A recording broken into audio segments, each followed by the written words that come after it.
Greetings all, this is Malik Assad Jafar, philosophical philosopher and superstar. 101, 103, whatever it was, I don't know how hot it was, but it's a well welcomed rain at this point in time.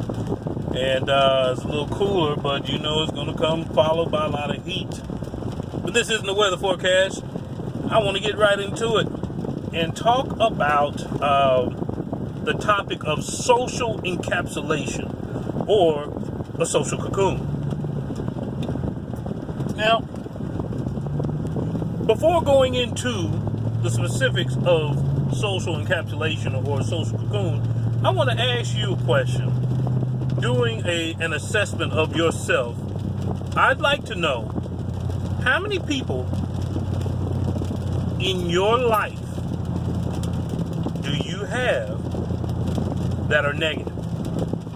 That when you open your mouth to speak to them, they've got an attitude or they're just so disagreeable and you've chalked it up as just being their personality. Okay? And a little bit earlier I made a video about this in regards to friends. But I'm not just talking about friends. I'm talking about people. I'm talking about family. I'm talking about neighbors. I'm talking about your friends. I'm talking about people at work. I'm just talking about in general. I want you to do an assessment of your own experience and look at all the negative Nancy's that you have in your life. People who give you negative feedback or just disagreeable or just bad juju, you know, if you want to call it that. It takes some time to really assess all the people. I mean everybody. Don't minimize it. I don't care if it's your mama. That person counts as well, or your daddy, or anyone else for that matter, or your significant other. Just because you, quote, love them doesn't change the fact that they could be a negative Nancy and bringing, bad juju in your life. Now, if you like this, then do nothing at all.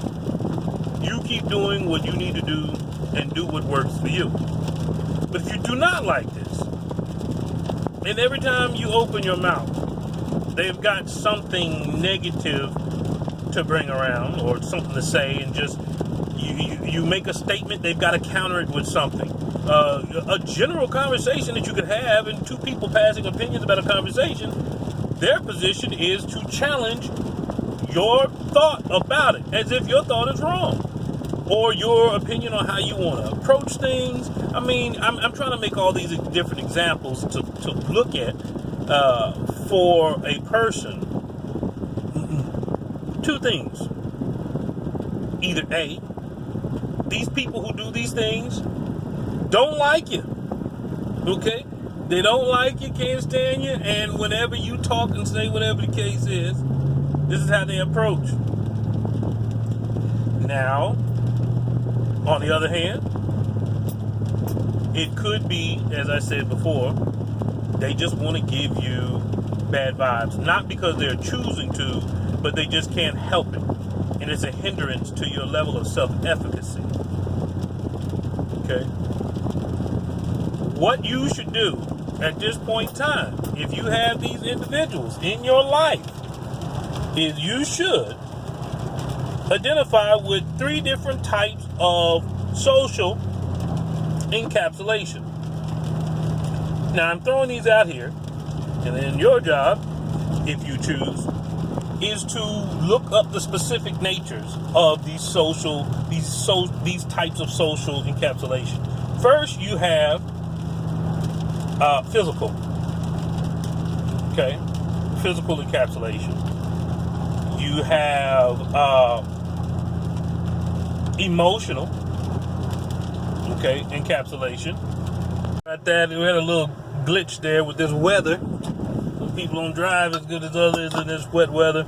But I'm sorry, in the 3 types of encapsulation, you have, as I said before, if you have physical, you have what is called, I said emotional, but I'm sorry, what I meant to say was social.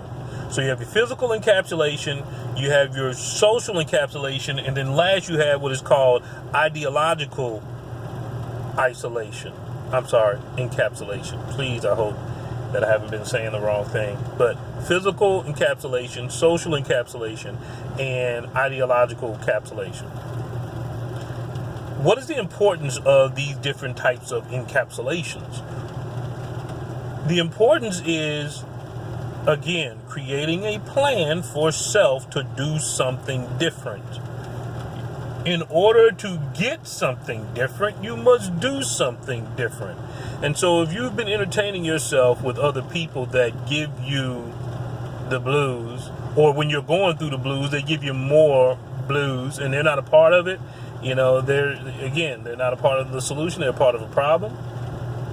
Remove yourself. And this is what I'd like for you to try to do. Life is short, so just try this experiment for me, if you will. When you feel a person doing these things in your life, I want you to expeditiously remove yourself from them as quickly as possible. What is the worst that could happen to remove yourself from a negative influence? You'll be lonely. You'll be away from there. I'm already going through a negative influence, and I'm just trying to talk to them to get some help. And, when I talk to them, at least it makes me think about, contemplate my situation. Okay, believe that if you want to.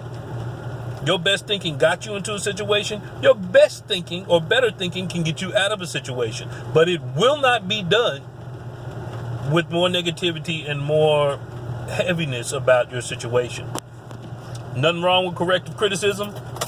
But just be mindful of these different negative Nancy's that you have in your life. Okay? That's the word for today. Y'all, stay safe out here. Be blessed. Be positive. And I will see you next time. Peace.